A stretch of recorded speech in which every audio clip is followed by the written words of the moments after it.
पुराणों के अनुसार भगवान परशुराम को श्री हरि विष्णु के अवतार माना गया है। भगवान विष्णु का यह सबसे क्रूर अवतार था। शिव जी द्वारा प्राप्त परशु के कारण ही उनका नाम परशुराम पड़ा था। परशुराम महर्षि जगमदनि और माता रेणुका की संतान थे। परशुराम उनके सबसे छोटे पुत्र थे। पांचों भाइयों में परशुराम ही सबसे तेजस्वी और न्यायपूर्ण योद्धा थे। धरती पर उनके जैसा योद्धा कोई नहीं था। परशुराम अपने माता पिता के सबसे लाडले और आज्ञाकारी पुत्र होते हुए भी उन्होंने माता का सिर काट दिया था। आखिर उन्हें ऐसा कठोर कदम क्यों लेना पड़ा? ऐसा क्या कारण था जो उनकी माता के जीवन से भी बढ़कर था? तो आइए दोस्तों, हम ये जानते हैं कि परशुराम को अपनी ही मां रेणुका का सिर क्यों काटना पड़ा। क्या है इसका रहस्य, जानते हैं इस कहानी के माध्यम से। परशुराम के पिता जगमदनि बड़े ज्ञानी और तपस्वी थे। उन्हें सभी प्रकार की सिद्धियों का ज्ञान था। परशुराम अपने पिता की आज्ञाकारी पुत्र थे और पिताजी की हर आज्ञा को पत्थर की लकीर मान हर हाल में पूर्ण करते थे। एक बार की बात है, ऋषि जगमदनि के स्नान के लिए पत्नी रेणुका नदी में पानी लेने के लिए गई। वही कुछ दूरी पर राजा चित्र भी स्नान कर रहे थे। राजा चित्ररथ को देख वह काफी समय तक वह उन्हें ही स्नान करते देखती रही। उनका मन विचलित हो गया और भूल गई कि उन्हें अपने पति के लिए स्नान का पानी ले जाना था। काफी समय हो गया। महर्षि जगमदनि पत्नी रेणुका की प्रतीक्षा में बैठे उनका इंतजार करते रहे। जब पत्नी रेणुका आश्रम पहुंची तो ऋषि जगमदनि ने अपनी ध्यान शक्ति से उनके देर में आने का कारण ज्ञात करना चाहा। इससे उन्हें सब ज्ञात हो गया और महर्षि जगमदनि अपनी पत्नी पर क्रोधित हो उठे। पिता ने दया चारों पुत्रों को दिया अपनी ही मां का सर काट देने का आदेश। उसी समय उनके चारों पुत्र रघुवंशी, शुरुवस्तु और विश्वासु भी आश्रम आ गए थे।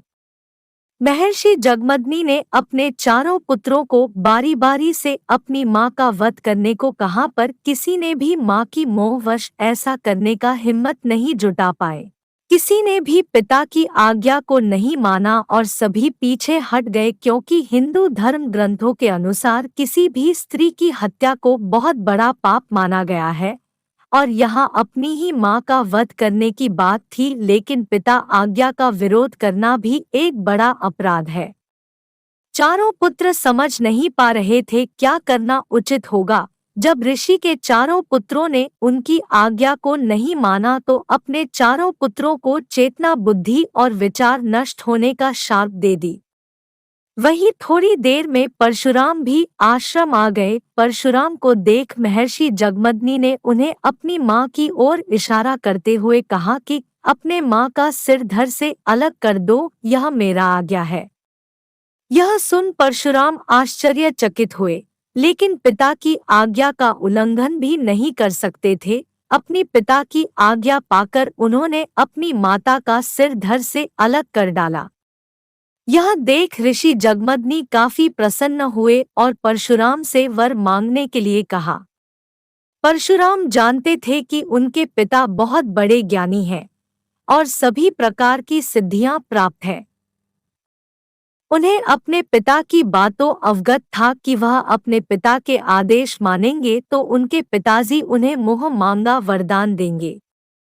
इसलिए उनके पिताजी जब उनसे वरदान मांगने को कहते हैं तो परशुराम ने अपनी मां का पुनर्जीवित करने का वरदान मांगते हैं।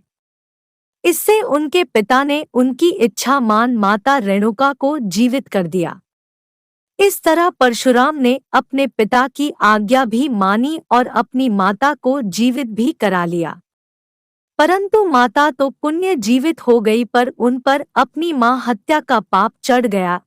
इस पाप से मुक्ति पाने के लिए परशुराम एक पर्वत पर शिव आराधना करने के लिए चले गए। कई वर्षों की कठोर तपस्या से प्रसन्न शिवजी ने उनके समक्ष आ गए और उन्हें मृत्यु कुंडली के जल में स्नान करने के आदेश दिया, तभी वह अपनी माता के पाप से मुक्त हो पाएंगे। परशुराम ने शिवजी के कहे अनुसार ऐसा ही किया और अपने माता हत्या के पाप से मुक्ति प्राप्त की। तो दोस्तों, आज के लिए बस इतना ही। राधे राधे दोस्तों।